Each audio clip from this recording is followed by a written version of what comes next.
ॐ अज्ञानतिमिरान्धस्य ज्ञानाञ्जनशलाकया चक्षुन्मिलितं येन तस्मै श्रीगुरुवे नमः।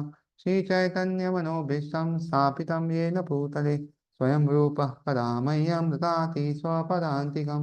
वन्देऽहं श्रीगुरुं श्रीयुतापदकमलं श्रीगुरुं वैष्णवांश श्रीरूपं साग्रजातं सहगणा रघुनाथान्वितं तं सजीवम् साद्वैतं सावधूतं परिजनसहितं कृष्णचैतन्यदेवं श्रीराधा कृष्णपादान् समन्विता श्रीविशाखावितं च।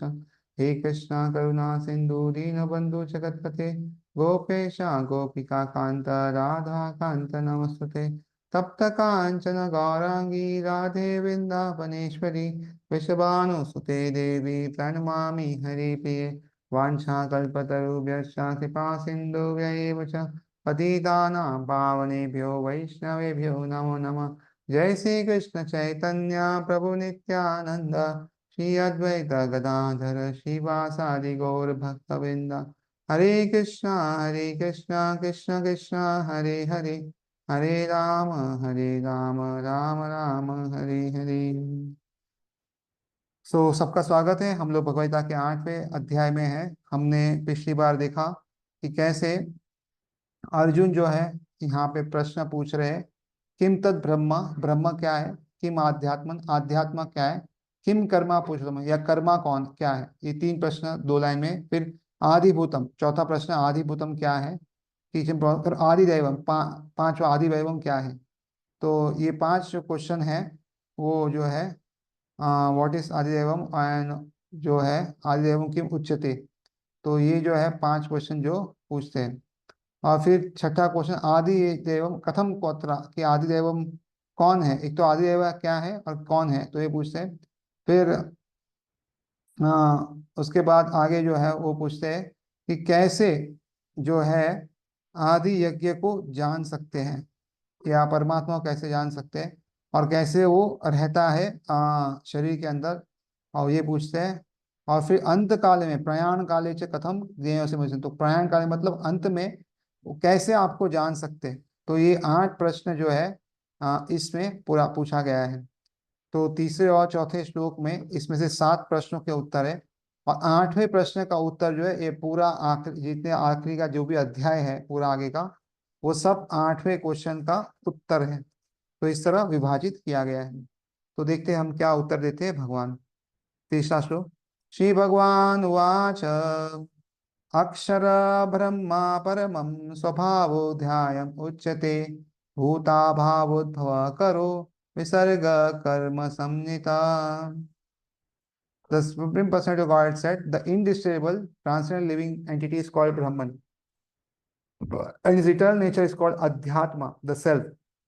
Action pertaining to development of material bodies or living entities is called karma और futilities। तो भगवान ने कहा अविनाशी और दिव्य जीव ब्रह्मन कहलाता है। तो ब्रह्मन जो है ना, अलग अलग जगह पे अलग अलग जाना जाता है। तो ऐसा बोलते हैं भगवान ब्रह्मन परमात्मा भगवान, तो भगवान का एक है। लेकिन यहाँ पे जो ब्रह्मन लिखा है तो वो जीव है, जीव यानी हम सब, तो उसको ब्रह्म ब्रह्म कहते हैं। और उसका नित्य स्वभाव अध्यात्म या आत्मा कहलाता है।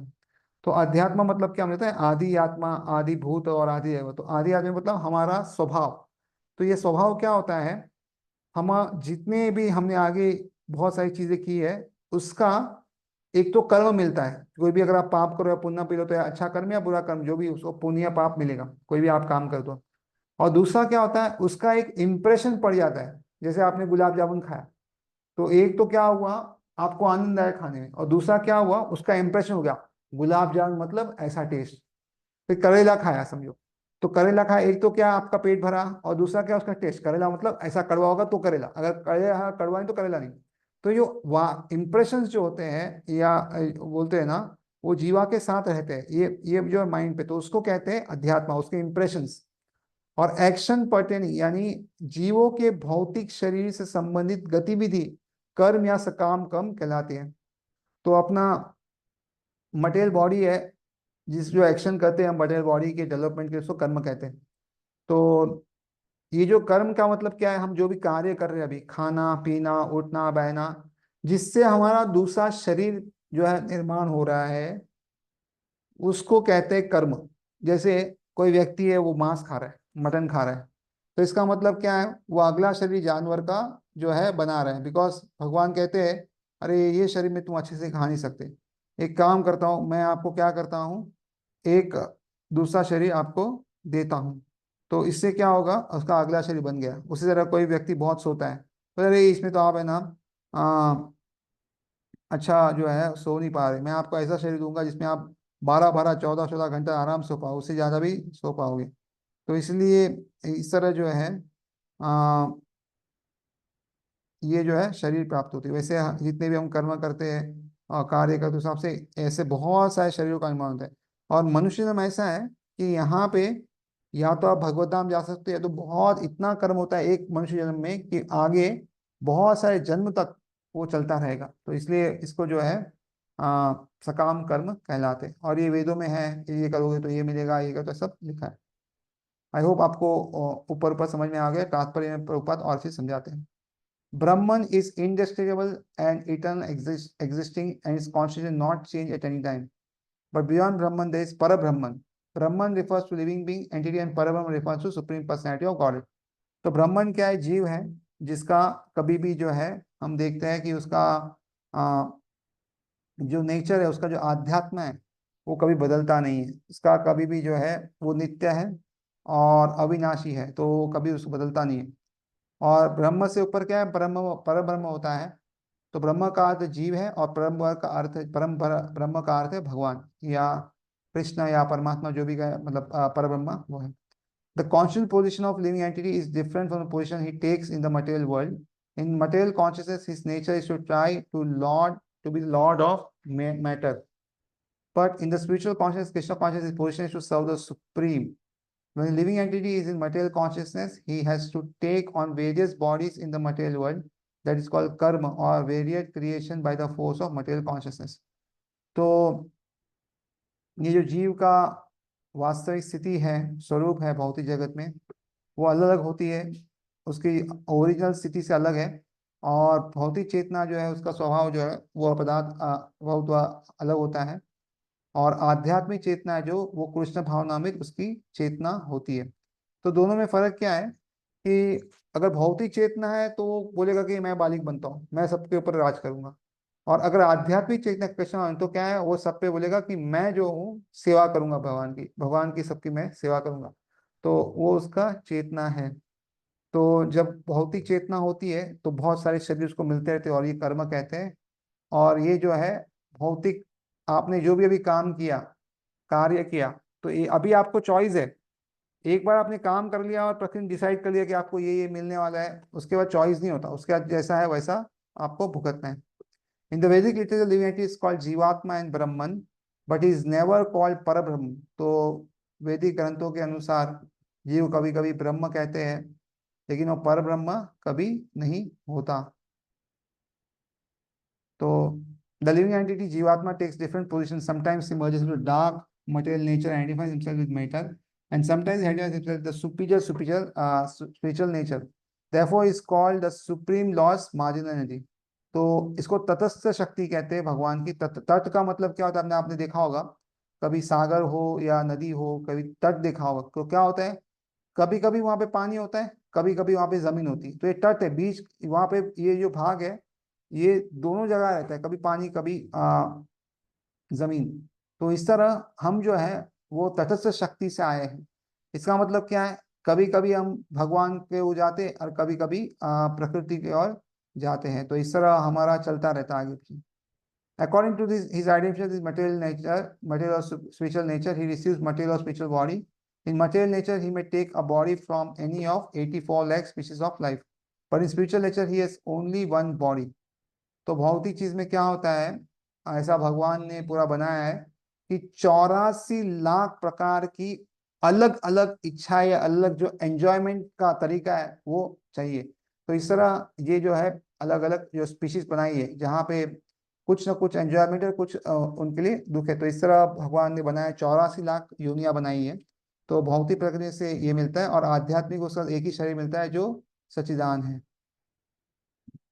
In material nature is manifested sometimes as man, demigod, animal, beast, bird, etc. according to karma.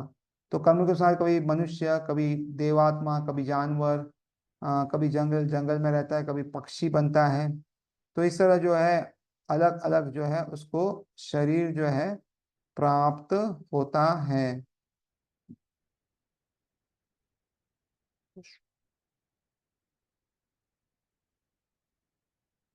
To attend material heavenly planets and enjoy the facilities, he sometimes performs sacrifice yajna, but when his merit is exhausted, he returns to the earth again in the form of man. This process is called karma. तो कभी कभी क्या होता है, बहुत ही अच्छा कुछ कार्य करता है और स्वर्ग की ओर जाता है। और स्वर्ग में कर्म नहीं होते, नरक में भी नहीं होते, वहां पे सिर्फ जो कर्म है वो भुगतने। तो जितना पुण्य है वहां पे रहेगा, और जैसे ही पुण्य खत्म हो जाएगा फिर से वो पृथ्वी पे आएगा। मतलब पृथ्वी पे समझो हमारा जो 100 साल का जीवन है उसमें कितना कर्म जो है एकत्रित होता है कि इतना समय तक चलता है आगे। द चंद्रो के Upanishad describe the Vedic sacrifice process. On the sacrifice altar, the 5 kinds of offerings are made into 5 kinds of fires.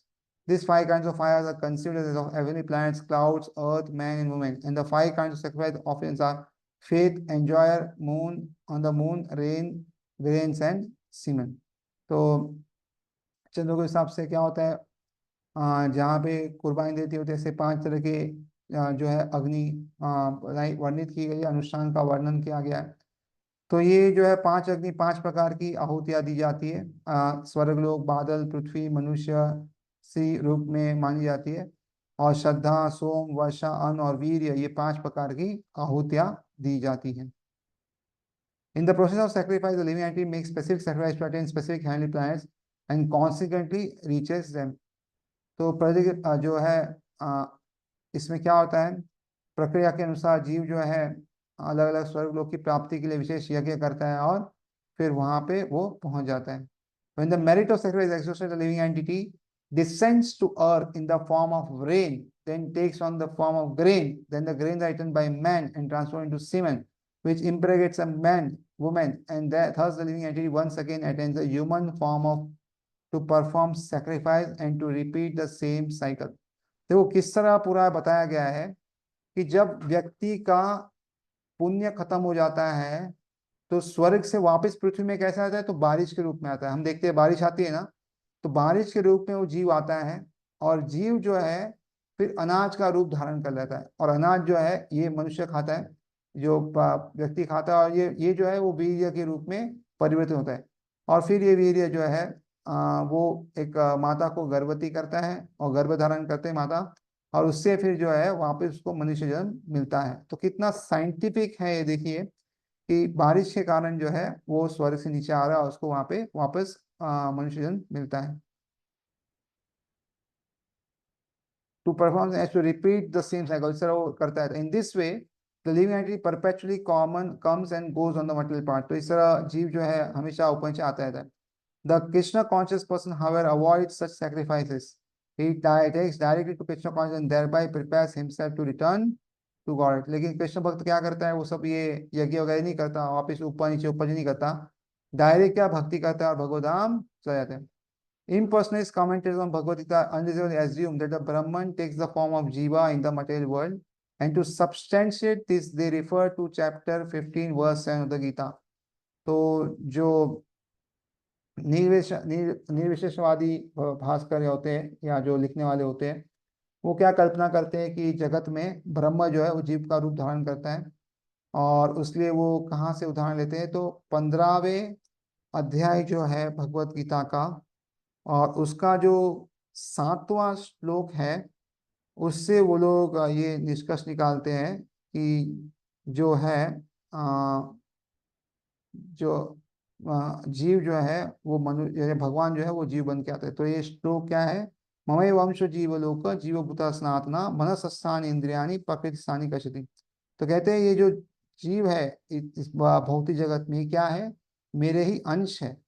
और क्योंकि वो बार बार जो है बिकॉज यहाँ पे आए हैं तो उसका क्या है, बद्ध जीव बन जाते हैं, इसलिए यहाँ पे वो इंद्रियों के साथ बहुत बुरी तरह जो है, और जिसमें मन भी है उससे वो बहुत उसको प्रताड़ना मिल रही है। तो इस तरह वो है, लेकिन यहाँ पे अलग बताते हैं। But this in this verse, the Lord also speaks of living entity as eternal fragment of myself. तो हमने बताया कि कैसे भगवान के हम अंश हैं. The fragment of God, the living entity, may fall down to the material world, but the supreme Lord Achyuta never falls down. तो जीव और भगवान के बीच में यही अंतर है कि जीव जो है ना वो गिर सकते हैं वापस, लेकिन जो भगवान है वो कभी भी यहाँ पे नहीं आते. मतलब वो गिरते नहीं, वो स्वयं अपनी इच्छा से जन्म लेते. Therefore, this assumption that Supreme Brahman assumes the form of Jiva is not acceptable. It is important to remember that in the Vedic literature, Brahman, the living entity, is distinguished from Parabrahman, the Supreme Lord. तो इस तरह जो निष्कर्ष निकलता है कि ब्रह्म जीव का रूप धारण करता है, ये बिल्कुल जो है मान्य नहीं है. और इस समय हमें स्मरण रखना चाहिए कि वैदिक साहित्य में ब्राह्मण जीवात्मा है और परम जो है परमेश्वर है. ये दोनों अलग है, ये दोनों एक नहीं. तो इसके बाद चौथे श्लोक में आगे बताते आगे उत्तर. आदिभूतम शरो भाव पुरुषश्चादि दैवतम आदि यज्ञो हम एवात्र देह देह भृतम वरा. O best of the embodied beings, the physical nature which is constantly changing is called Adi Bhuta, the material manifestation. The universal form of the Lord, which includes all the demigods like those of sun and moon, is called Adi Deva. And I, the Supreme Lord, representing the Super Soul, is the heart of every living embody, is called Adi Yajna. तो हे देहधारी में श्रेष्ठ, हे देहधारी में श्रेष्ठ निरंतर परिवर्तनशील यह भौतिक प्रकृति आधिभूत भौतिक अभिव्यक्ति कहलाती है. तो ये जो प्रकृति है, मटेरियल नेचर जो कॉन्स्टेंटली बदलती रहती है, उसको कहते हैं आधिभूत. भगवान का विराट रूप जिसमें सूर्य चंद्र जैसे समस्त देवता सम्मिलित है, वो आदिदेव. तो आदिदेव का मतलब क्या है? भगवान का जो रूप जिसमें देवी देवता है. ये सब कहते हैं ना आदि देव से हमें कुछ ना कुछ परेशानी होती है, जैसे कोई बारिश कभी है, तो ये सब देवता उसमें आते हैं. तथा प्रत्येक देहधारी के हृदय में परमात्मा स्वरूप में परमेश्वर यज्ञ का स्वामी कहलाता हूँ. तो परमात्मा है जो है वो हर किसी के शरीर में रहते हैं और हर किसी के हृदय में रहते हैं. तो ये छठा और सातवां का प्रश्न जो है आदि यज्ञ कौन है और कैसे जाना जाता है, तो कहते हैं मैं हर किसी के हृदय में रहता हूँ, हर किसी जीव के. और इस तरह आप जो है मुझे जान सकते हो कि मैं जो हूँ अनुमंता, और जो है सबको परमिशन वो देते हैं और सब कुछ वो देखते हैं. तो क्या है, साक्षी भी कहलाते हैं. The physical nature is constantly changing. तो भौतिक प्रकृति जो है वो हमेशा बदलती रहती है. Material bodies generally pass through 6 stages: born, grow, remain for some duration, they produce some byproducts, dwindle and vanish. तो हमें पता है हर एक जीव जो है ये 6 अलग अलग परिस्थिति से पार होता है. ये इनकी अवस्था है अलग 6. पहले तो जन्म होता है, बढ़ते थोड़े कुछ साल तक वैसे रहते हैं, फिर कुछ गौण पदार्थ या उत्पन्न करते हैं, फिर क्षीण जाते हैं और अंत में उनकी मृत्यु हो जाती है या विलुप्त हो जाते हैं. This physical nature is called adibhuta. तो इसे आदिभूत कहते हैं. It is created at certain point and will annihilated at certain point. तो ये एक समय में आया है और ये जो है एक समय के बाद निश्चित वो चला जाएगा. The concept of universal form of supreme Lord which includes all demigods in the different planets is called आदि देवता.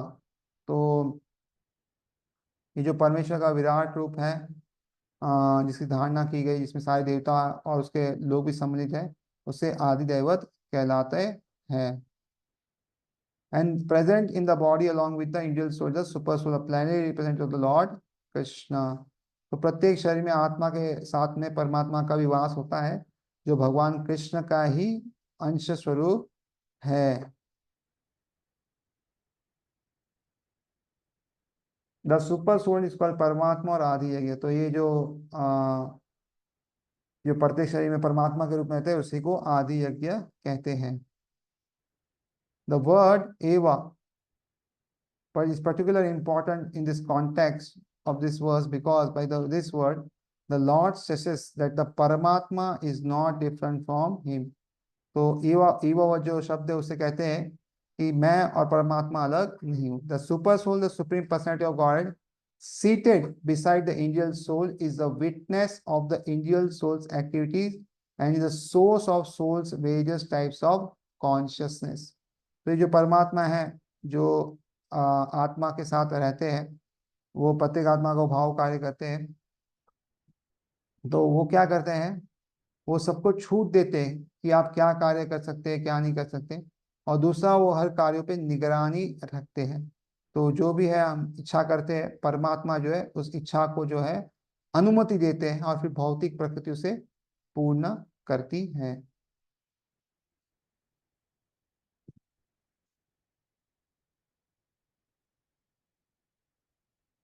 The super soul gives the angel soul an opportunity to act freely and witness his activities. The functions of all these different manifestations of Supreme Lord automatically become clarified for the pure Krishna conscious devotee engaging transcendental service of the Lord. तो ये जो परमात्मा है, प्रत्येक आत्मा को क्या है, मुक्त भाव से कार्य करने की छूट देता है और कार्य पे केवल निगरानी रखता है। मतलब किस पे दबाव नहीं डालता है, ऐसा करो ऐसा करो, वो सिर्फ देखता है और उसको छूट देता है, हाँ चलो ये करो बस, ठीक है, उससे ज्यादा वो नहीं करते। और परमेश्वर के जो विविध रूप है और सारे जो है, और वो कृष्ण भाव जो व्यक्ति होता है, वो क्या है, स्वतः ही क्या स्पष्ट हो जाता है कि क्या कार्य है क्या नहीं है, और भगवान जो है उसकी दिव्य सेवा में वो लग जाता है। The gigantic universal form of the Lord called Adi Devata is contemplated by the neophyte who cannot approach the Supreme Lord in his manifestation as super soul. तो ये जो भगवान का रूप है इसको आदि देवता कहते हैं। तो जो नए नए भक्त है वो इस तरह उनके पास जाते हैं क्योंकि वो जो भगवान का परमात्मा स्वरूप तक अभी तक पहुंचे नहीं है, इसलिए वो इसका चिंतन करते हैं। तो नौ जो नए लोग हैं वो ऐसा करते हैं। The neophyte is advised to contemplate the universal form or Virat Purusha, whose legs are considered the lower planets, whose eyes are considered the sun and moon, and whose head is considered the upper planetary system.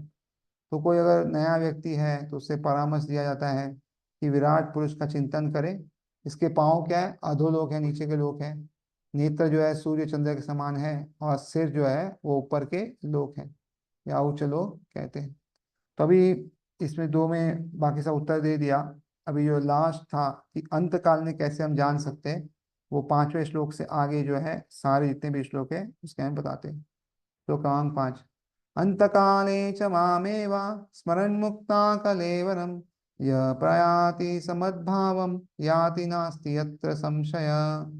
And whoever at the end of his life quits his body, remembering me alone at once attains my nature, of this there is no doubt. और जीवन के अंत में जो केवल मेरा स्मरण करते हुए शरीर का त्याग करता है, वह तुरंत मेरे स्वभाव को प्राप्त करता है, इसमें रंच मात्र भी संदेह नहीं है। तो मेन क्या है कि अंत में अगर आपको स्मरण करना है तो जीवन भर नाम लेंगे तो ही स्मरण होगा, अचानक अंत में कुछ स्मरण नहीं होगा। और इसलिए जीवन भर जब हम भगवान का नाम लेते हैं तो अंत में क्या होगा, उनका नाम स्मरण होगा। और इस तरह अगर हम त्याग अपना जो शरीर त्याग करेंगे तो क्या है, हम उनके स्वभाव या उनके लोग जो है उसमें प्राप्त हो जाएंगे, वहां पे हम चले जाएंगे। In this verse the importance of Krishna consciousness he stressed. तो इस श्लोक में जो है कृष्ण भाव की जो महत्ता है उसको प्रदर्शित की गई है। Anyone who quits his body in Krishna consciousness is at once transferred to the transcendental nature of the Supreme Lord. The Supreme Lord is the purest of the pure. Therefore, anyone who is constantly engaged, constantly Krishna conscious, is also the purest of the pure. तो इस तरह कोई अपना देह छोड़ता है तो तुरंत ही क्या है, कृष्ण भाव में अगर देव छोड़ता है तो वो जो है आध्यात्मिक जो उसको शरीर मिलता है, आध्यात्मिक स्वभाव मिलता है, उसको तुरंत ही आध्यात्मिक स्वभाव जो है वो प्राप्त होता है। क्योंकि परमेश्वर जो है वो एकदम शुद्ध है, एकदम शुद्धों में भी शुद्ध है, तो इसलिए कोई भी उनके संपर्क में भी आता है वो भी शुद्ध बन जाता है। The word smaram is important. स्मरम जो है बहुत ही महत्वपूर्ण शब्द है। Remembrance of Krishna is not possible for impure soul who has not practiced Krishna consciousness in due service. तो कृष्ण की याद जो है उसके लिए जो है संभव नहीं है जो अशुद्ध आत्मा है और जिसने जो है कृष्ण भावनामृत का कभी भी अभ्यास नहीं किया भक्ति में कृष्ण का। Therefore one should practice Krishna consciousness from the very beginning of life। तो इसलिए हर किसी को क्या करना चाहिए, जीवन के शुरुआत से ही कृष्ण की भक्ति चालू कर देनी चाहिए। If one wants to achieve success at the end of the life, the process of remembering Krishna is essential. तो अगर किसी को जीवन के अंत में जो है ये फल चाहिए अच्छा कि हम जीते हैं, तो इसलिए क्या है, भगवान को याद करना बहुत ही जरूरी है। Therefore one should constantly innocently chant the महामंत्र हरे कृष्ण कृष्ण कृष्ण हरे हरे हरे राम राम राम हरे हरे। तो इसलिए हमें क्या है, निरंतर इस मंत्र को जो है बोलना पड़ेगा। और इस तरह Hare Krishna Krishna Krishna Hare Hare Hare Ram Ram Ram Hare Hare. Lord Chaitanya has advised that one be as tall as tree। तो चैतन्य महाप्रभु कहते हैं कि तरोर एवं सहिष्णु के, हमें जो है पेड़ के जैसे जो है आ, इतना हमें जो है कोई भी चीज को हमें सहन करना है, हमें सहिष्णु ना होना चाहिए। There may be many impediments for person is chanting Hare Krishna. तो जो भक्त हरे कृष्णा का मंत्र जप करता है उसके जीवन में जो है बहुत सारी बाधाएं हो सकती है। Nonetheless, tolerating all these impediments, one should continue to chant Hare Krishna, Krishna Krishna Hare Hare, Hare Ram, Ram Ram, Hare Hare। तो इस तरह जो है व्यक्ति को क्या करना चाहिए, हर चीज को सहन करते हुए इस महामंत्र का जप करते रहना चाहिए। So at the end of one's life one can have full benefit of Krishna consciousness. तो इस तरह कोई जप करता है हरे कृष्ण कृष्ण कृष्ण हरे हरे हरे राम राम राम हरे हरे, तो क्या होगा, अंत में जीवन के अंत में क्या होगा, वो भी कृष्णा भावनित हो जाएगा। और इस तरह जो है उससे जो है कृष्णा भावनित का जो है पूरा जो फल है वो प्राप्त होगा। तो सबका बहुत बहुत धन्यवाद। हरे कृष्ण।